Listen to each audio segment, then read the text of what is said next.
This is the She Dares to Travel podcast, and I am your host, Raquel Pollock. After spending a decade managing the #1 travel agency in Canada, I am now here to connect you to women that are taking the travel industry by storm, as well as female business professionals that also have a passion for travel, just like me. We are here to inspire, uplift, and motivate you to not only follow, but plan out your dreams, no matter where in the world they may be. Hello, all you daredevils out there. It's Raquel, and this is the She Dares to Travel podcast. Today, we have an incredible woman joining us from Marseilles, France. Her name is Julie Moniere, and the stories she has can absolutely transport you across the world. But the best way to understand them is to truly see it through her eyes. And that's exactly what she allows us to do, as she is camera woman and filmmaker for BBC, PBS, and DisneyNature, just to name a few. She has a biology degree, and she is camped in truly the most remote places like Antarctica, Alaska, and the Democratic Republic of Congo, where she followed a family of gorillas to capture their story. And every time she leaves the city life behind, she does it to truly immerse herself into nature and capture these really intimate moments that many times go unseen by all of us. So I appreciate you being here to share your story today and your journey, Julie. Thank you. Thank you very much for having me. Of course. I'm so excited just to share your stories and your experiences. And I know you're currently over in Marseille, France. How have things been going over there lately? I think like everywhere else in the world, we're in lockdown at the moment. So I am stuck in Marseille, but it could be a worse place to be at the moment. That's very true. Very true. It's pretty warm over there too, isn't it? It is pretty warm. It's still quite warm. We're quite lucky. The sun is out and it helps us to enjoy some fresh air. Exactly. Perfect. So tell us a little bit about yourself. Have you always been living in France? No, I moved out of France at the age of 16 to learn English in Ireland. And then I moved to Morocco for a couple of years, where I started working in the film industry. And then I ended up in London, in England, where I started working as a camera assistant on films. And I ended up in Bristol, which is the heart of natural history documentary, where the BBC is based for nature documentaries. And now I'm back in France. Back in France. Beautiful. A little circle. A little circle, exactly. I know that your travels have been quite extensive over the years, just with film photography that you've been doing. Where recently have your travels taken you, prior to COVID and the lockdowns? Literally just before the lockdown in March in France, I was in Russia on Lake Baikal for a personal project, where I crossed Lake Baikal on my own because I wanted to reconnect with nature, and I decided to take this opportunity because I was between England and France, and I just wanted to have this project at this time. So I was in a very cold, icy lake in Siberia. Mm-hmm. And I literally came back a day before lockdown, and I didn't know anything about what was happening. I was in my world wondering about climate change and all the different problems, and I ended up coming back to one. So it was interesting. Lake Baikal, that is one of the world's deepest lakes. Lake Baikal is the deepest lake, and it was one of the most magical places I've ever been on Earth, where you truly feel the spirit of the lake and of nature. I've been very lucky, and sadly at the same time, this year was a very warm year for Siberia.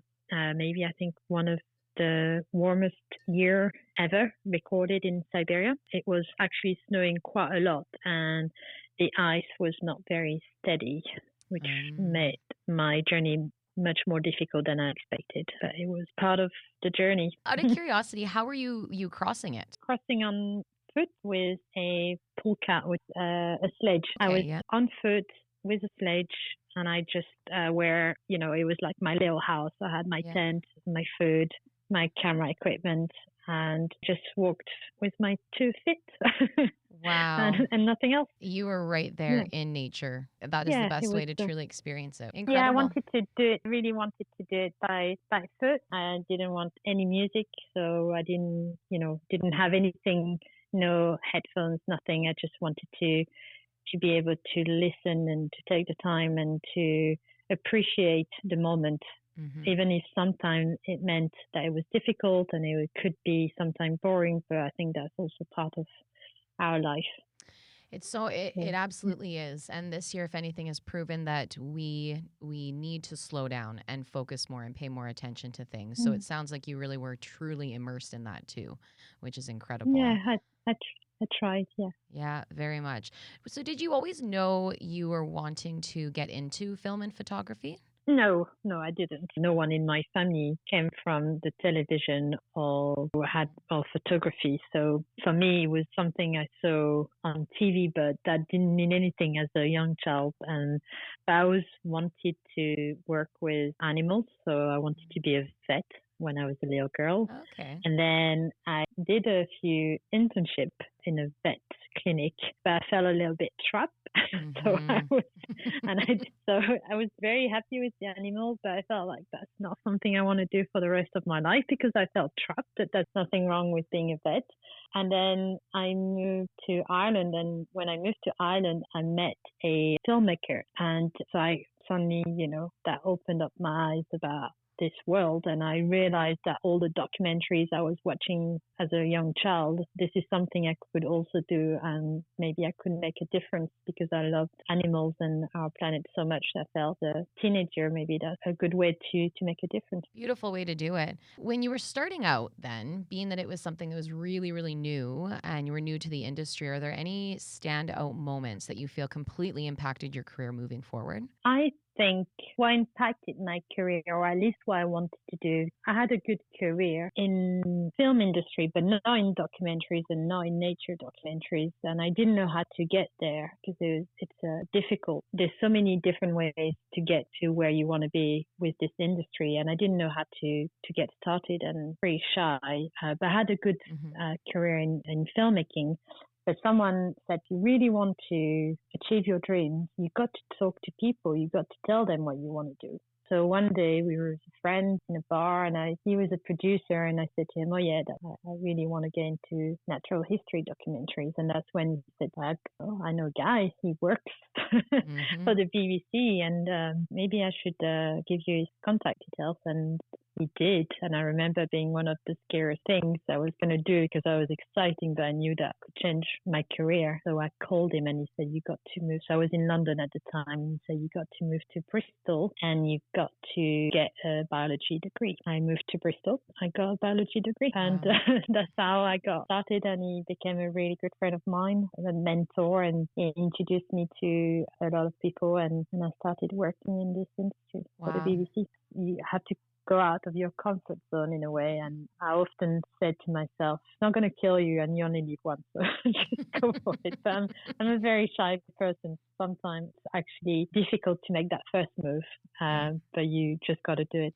Got to do it. Well, especially if it's something you're so passionate about and you have your eye on that dream, knowing you want to do it, then you're right. You got to kind of push yourself out of the comfort zone or else it'll never happen. Yeah, and I know it's difficult, but that's my best advice That's actually. great advice. That's great And I keep advice. telling, even to myself, even now, I still tell myself the same thing over and over again because it's still difficult forward and to ask things to people. Yep, it's true. But it's a reminder. At least you're kind of giving yourself a little bit of kick in the pants, saying, all right, here we go. Like it's worked Yeah, before. Let's do it again. Let's do it yeah, again. and it might not work, but Yeah, you know, exactly. Yeah. who knows, and it doesn't. It's fine. You still, wake up the next morning and you haven't died, so Hmm. I don't think you die of shame, or not that kind of shame anyway. So No, exactly. With all of that, I know you have clearly traveled to a ton of places, being that travel is a passion of mm, yours. Do you know how many places you've been to or countries you've been to? No, You never counted? I never counted actually, but I actually come back to often the same places. So I've Okay. been to America, to Alaska quite a few times, and then I've been to the Arctic a couple of times, and I've been to Antarctica a couple of times. So it's more, I like the extreme places, and obviously Siberia, which was one of my dreams. I got there. And I've been a few places in Africa, Asia. I wouldn't say I've been to thousands of countries, but I've been extraordinary places, I'd say. Absolutely. Yeah. Well, it clearly shows on your website there, going through all the different places and the documentaries and films you've done, and even on IMDb, just going through those. It's so incredible. And it's a lot of places, you're right, that many people wouldn't be like, oh, yeah, I'm going to go on a vacation over there, or just Mm-hmm. pick up and go on a Yeah. holiday.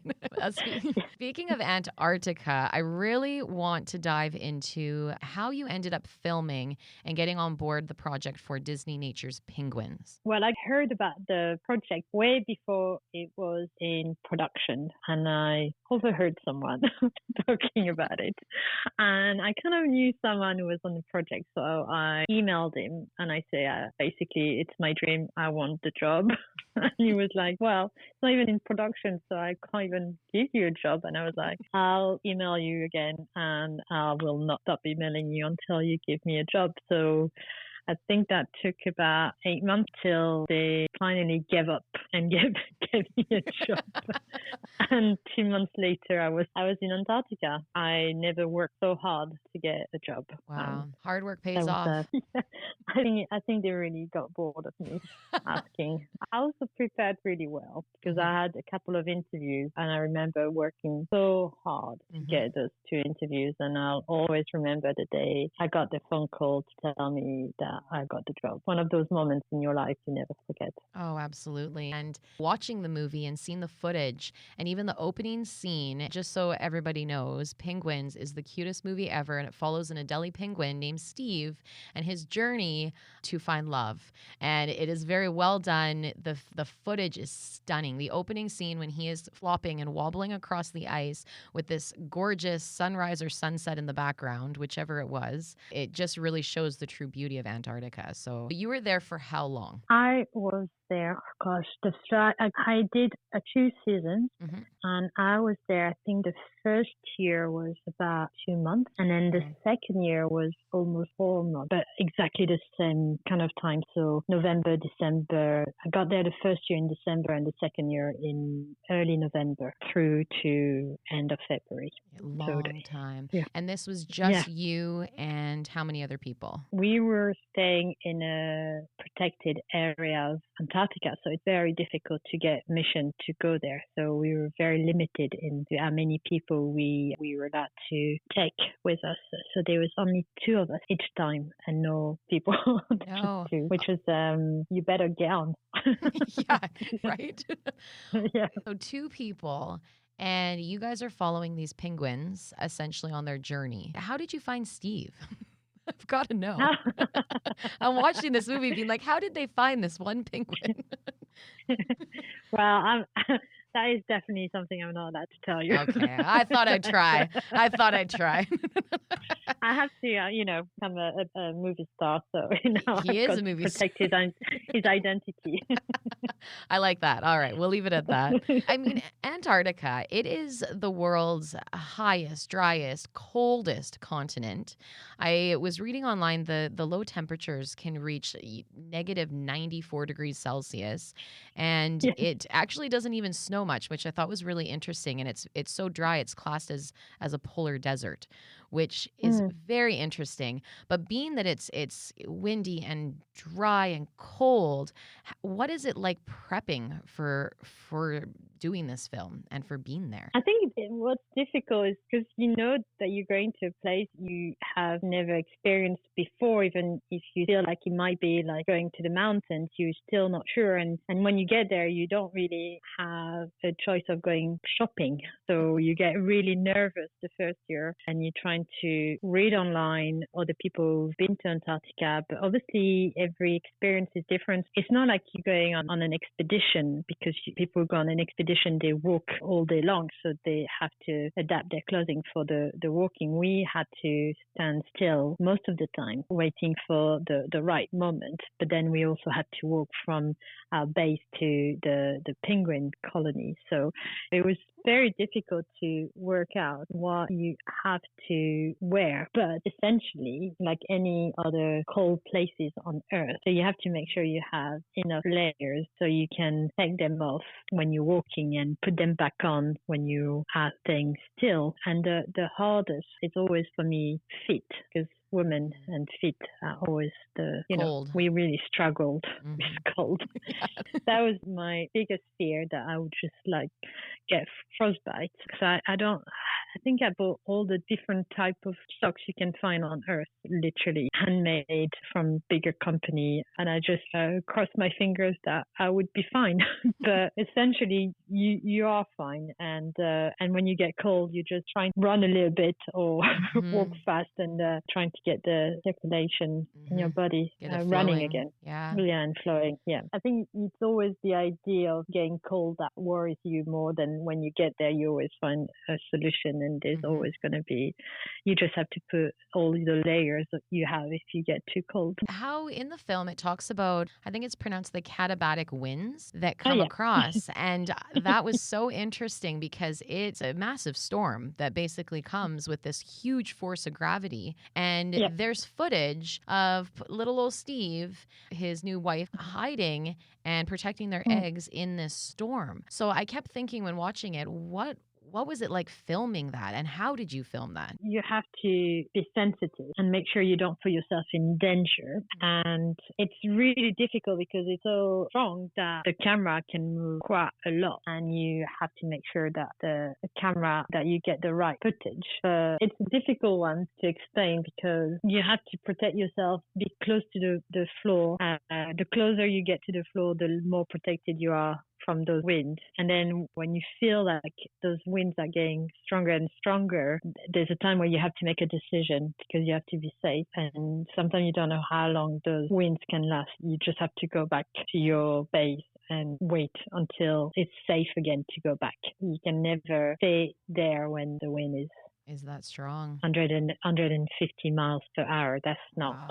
No, it's not possible. It's not feasible. possible. What an experience! And it wouldn't work for the camera anyway. But that's that's more technical, and it's a little bit boring to talk about.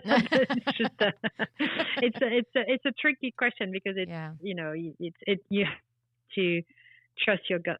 To know when you have to go and how long you can film it, because it's a very important part of the film because it's very important to see what those little guys have to endure and how resilient they are.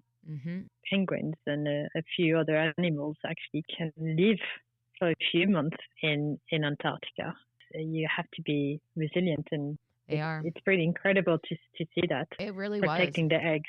It was a beautiful, beautiful part of the film. And I mean, these, like you said, these little guys, they really are. They're so tiny and they're cute and they're clumsy. And the film does such a great job of showing what they go through.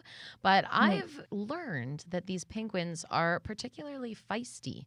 And I did see how they protect their rocks that they're collecting and they flap and flap and flap with their flippers.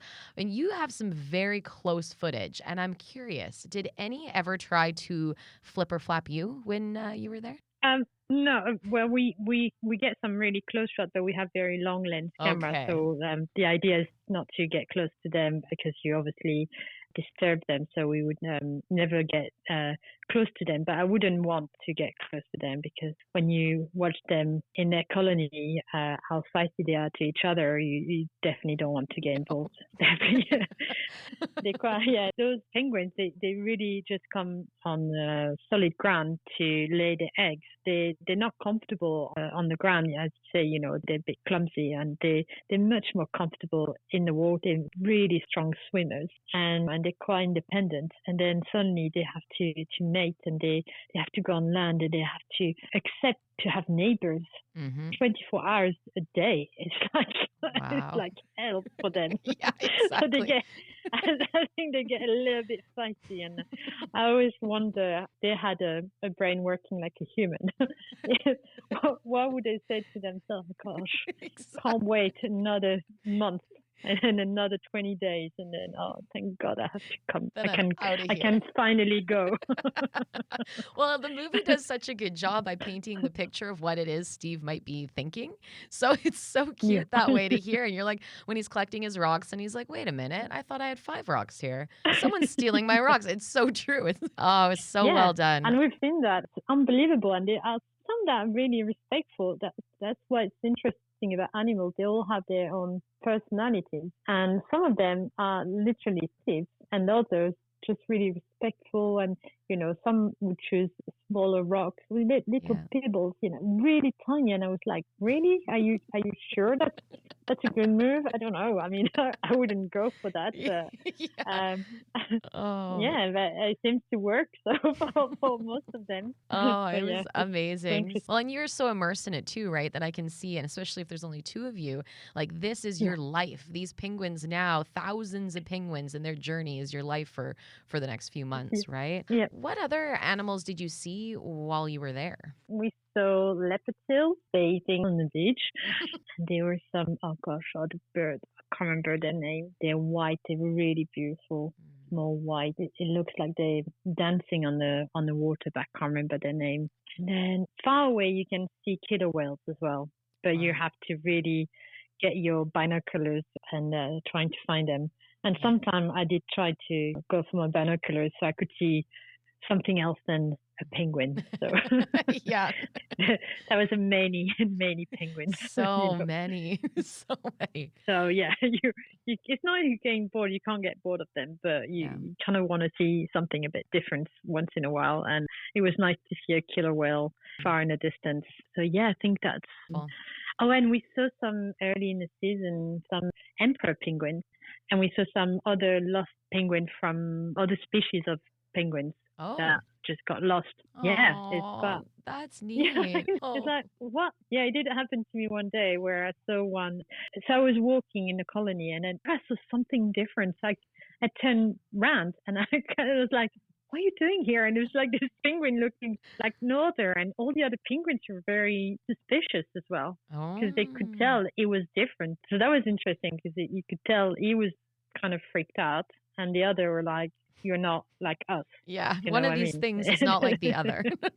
So there was like all confusion, and I felt like an Adelie penguin as well myself, because I felt like he was not like us. And suddenly I got a bit worried that I was turning into an Adelie penguin myself. The penguin brain and mentality is what you had. Yeah. Being that you were there for so long and immersed in this polar desert, were there any moments that you had regretted your decision and regretted being there? No? Okay. I didn't think so. Not a single moment. After 8 months of peppering Disney saying, hey, put me on this, I had a feeling there wouldn't be. No. I mean, the first step on Antarctica ground was unbelievable, and seeing Antarctica and just hearing the penguins for the first time was, I would go back. I dream sometime of going back. It becomes like a drug. Oh, I bet. Like outdoor deer. I'm addicted. Yeah, you're addicted. I could see it. Yeah. But on the flip side, what is it like being so remote for so many months and then returning back to the city? Well, what's interesting is you kind of, when you first get there, obviously you don't have a phone and you don't have social media, and you get access to an email address where people can send you a few updates about the world, but you don't really get many updates of the world. So it's like, again, it's you realize how addicted you are to this technology, and it's almost like you have to withdraw from it, and then you get so used to it. And when you go back to the world, the last thing you want to see is the news. Be on social media, and you definitely don't want to open your mailbox because you're worried that it's going to be too much at once. And then seeing people was actually a little bit scary, I have to say. People were walking a little bit too fast for me, and there were too many people, and they were getting too close to me. When Yeah. you're waiting to cross a road, and people would just stack next to you, and I'll be like, "Oh, I think you're a little bit too close." And that took a while. It's amazing how you kind of adapt to your environment, and I think that's what human beings have been so successful, is because we adapt easily. And I just adapted to my Antarctic environment, and then when I got back to the society I knew, it's almost like I had to readapt to it, and it took a while. But you do keep a few things that you had in Antarctica, and I kept a few things. I have slowed down my life, and I'm not on social media as much as I used to be, and I try not to be surrounded by too many people, but that's always been true in a way, but even more Yeah. now. Oh, I can imagine. And it's just a slower pace. Yeah. Life can be busy. The only way I can slightly relate, it's not as extreme, but when I was in Thailand last winter, I lost my phone. And so for 10 days of the trip, I had no cell phone. And I've never been on a trip where I haven't had my cell phone. So I still had my GoPro and was taking photos and everything, but it really forced me to just be more in the moment and be more present and really see everything that was going on. Granted, there was the odd time I asked my husband to borrow his phone to use it or something, but I get it, and I see the value in that too, and the importance of it, even just for our own selves and holidays, or even just nowadays with everything going on. It's nice to just take a moment and a step back and just be present. So it's really beautiful. Yeah, I think yeah, and I think you're right that it helps you to live in the present, and the present is so beautiful. Even if sometimes it's difficult, it's quite nice to stay there. Exactly. And stay in the place where you are. Yep. I totally agree with you. And now I do want to talk a bit more also about the filming of, I believe it was BBC Two's Gorilla Family and Me in the Democratic Republic of Congo. We were a team going there, and they were working at night, and I was working daytime. We flew together, but I never saw them, basically. And I stayed with a team of trackers, Congolese trackers, all day. Wow. And how long were you there tracking this family of gorillas? I think it was about 2 or 3 weeks. What is that experience like? Because I have been wanting to I've been looking at trips in Rwanda to trek to see the gorillas. And someone I know in the travel industry as well, he went, and he's a photographer, and the photos are stunning. Your photos are stunning. I can imagine the experience is just surreal. What was it like seeing these beautiful beasts in person? I think what's interesting is they always tell you, those beautiful beasts, that you have to earn the right to see them, because it is so difficult to find them. And the family that we were following were unhabituated gorillas, so they're actually not used to human beings at all. It's the journey to get there, and to be with the trackers in the forest and watching them trying to find clues of where those gorillas could be. And they're gigantic, and you can't see them. And then suddenly, out of nowhere, one of the trackers look at you and say, "Just look over there," and he's just in front of you. Wow. And you just wonder, how on earth did he appear like in front of me? And so difficult to explain how powerful it is when you first see a silverback gorilla. They are powerful, you can tell. They are here to protect their family, and you have to be very careful how you move, how you react. Definitely shouldn't move too quickly. That scares them, and not look at them in the eye. But there was one moment I did look at him in the eye. Oh. And it was by mistake, but it was incredible because he looked at me, and it was just like, there was that connection. It was powerful. Okay, that happened. And he's fine. He's okay. Then he left. Do they say why not to look in the eye? Is it a dominance thing? Yeah, it is. Okay. Yeah. So you kind of, if you look at them, it's like bears. You basically telling them that you're ready for almost a fight. So, Whew. Well, you were a little ballsy there, trying to stare at the gorilla in the yeah, eye. Holy, yeah, yeah. yeah. I Whoops. didn't mean to do that. Yeah.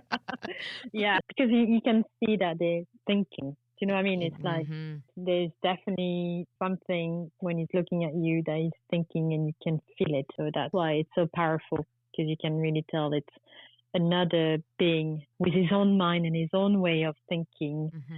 that is looking at you and you can tell he's thinking about what you are. And Exactly. so that, yeah, Analyzing it. Very yeah, neat. And yeah. I read in one of the articles too that you had trouble setting up your tripod because Yeah, every because time you did, it was like a foreign object. And he was like, "What is this?" And then would just kind of saunter off and you wouldn't be able to get the shot too. yeah, that was very tricky. Basically, never seen anything, but he heard shotguns because Oh, there's yeah. shotguns in Republic Hmm.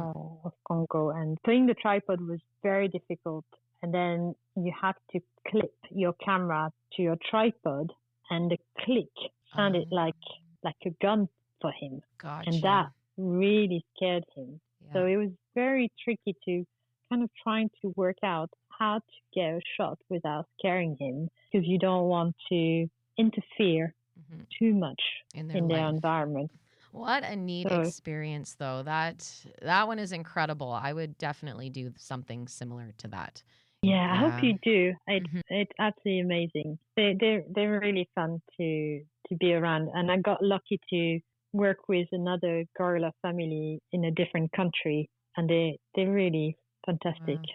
Oh, fantastic animals. I love it. There also is mention on your website that you have actually been inside an active volcano. And I Yeah. tried to find more info on this, but I figured it'd be better to hear it directly from you. Where was this and why did you do this? That was a shoot for the BBC, and we went to East Java in Indonesia. Okay, yeah. And there's this famous volcano, the largest in this area, and it has a massive acid lake in the Oh. middle, Kawajan volcano, and there's the sulfur coming from inside the volcano and it's still active. And then at night it becomes magnetic blue, and at daytime it's when it's hard, it's yellow. And people do work the sulfur in Indonesia, so there's a lot of workers there at daytime, and we would get there at night to film blue magnetic lava going into the lake, and that was pretty amazing. Sulfur is basically we smell like Rotten eggs. rotten egg. Yeah. Exactly. I was gonna couldn't find the words. Like I can still smell it. It's and we had every morning we would just wash ourselves. I mean, it was just the smell was absolutely terrible. Oh, I can imagine. So that was just filming beauty shots. Wow, Mm. what an experience. I love Indonesia. It's so diverse with so many different options and things to see and do, but Mm. I've never heard of the blue acidic lake and how that changes color and everything. So I will definitely have to check that out. Yeah, do check it out. It's absolutely absolutely beautiful lake. I know that climate change is something that's very close to your heart, and I'm just wondering if there is any advice that you can give for us to help just lower the impact or be more aware of climate change. Personally, what I try to do, and that goes for my work and my personal life, I try not to be a big consumer. I try to recycle my clothes. I try to use clothes I already have in my wardrobe, not only buy things that I really need. And that goes as well for my equipment. So not be too needy or too, Hmm. as we can all be, and we get attracted by advertising and the chain to make those things has a massive impact on climate change. And then one of the reasons I moved back to south of France was also to lower my impact on climate change. And I know it's not possible for everyone. And again, this is something I decided to do. And I know how difficult it can be to change habits, but I try to buy as local as I can, fruit and vegetables. So I know I reduce the impact of vegetables, fruit that come from a different continent. Yeah. And that's why choosing to live in Marseille was really helpful because I knew there's a big variety of fruit and vegetables. So I tried to buy local, but even for equipment, and I try to go and see, I need to buy some equipment, and I try to go to a shop instead of always shopping online because that has a massive impact. And then I try to fly as little as I can. Unless it's necessary. And I now weigh the importance of me traveling for a job. This is, one of my biggest changes. Do I need to go away and fly to do this job? Is it going to make a difference? If I hope it does, I will do it. But it's just those little things. I think just to be more aware. And I think the best way is to reconnect with nature. I think as a society, we have over the years started to disconnect ourselves with nature. And the more we are connected to nature, the more we want to preserve it, the more we'll be willing to make a few changes in our life. Really, it's really difficult because we all try to make, and I really believe that. I think we all try to make a difference, but some people find it easier than others because of their upbringing as well, or where they live. And we just have to, I think we have to love nature, because without nature, and I think we are part of nature, we wouldn't be able to breathe and to eat and to live eventually. So. And even this year has proven even more so than ever how important it is to reconnect with nature, because with so much noise going on in the world, for me, even personally, getting outside and feeling the ground under my feet has been something that's been so powerful. And even like you said, like you've made these small changes. There's a quote out there somewhere that I will paraphrase, but it's that we don't need a handful of people making these changes perfectly. We just need millions of people trying and doing it imperfectly, because that will eventually make more of a global impact and difference. I agree with that. I totally agree. Big companies need to make changes as well and reassess their priority. And I think the priority is that we live more in harmony in this world. Exactly. And, the money doesn't make us happy. I definitely believe in that. Yeah, I agree. Well, travel experiences are something that's been so fulfilling in my life, and just seeing other cultures and places, and albeit it hasn't been as remote as you have done, but the adventure is there, and it's very exciting to think of. But I am curious, where are you dreaming of going next once things are a little bit more safer to do so? I'm dreaming of driving a car or getting on a train, the Trans-Siberian, and going back to Siberia and explore more of Russia. Amazing. And especially Siberia. This is a place that I need to connect more with it. I'd love to get the train there and then go and spend a few months, even if it's difficult in Russia, because you need to have the right visa, and then come back with one of their amazing little cars there. I think I've never only seen in Siberia. Nice. So that would be. I love those cars, and I would love to just travel with one. But that is definitely just a dream, because for many reasons I won't do it, but to get a car back. But definitely going back to Siberia is something I would love to do. I hope you can get there very soon then, or get back there, really. Keep planning it and get excited for it, because it will happen. So where can people find you? Website, social media, that sort of thing? I do have my website. You've seen, I think it's juliemoniere.com.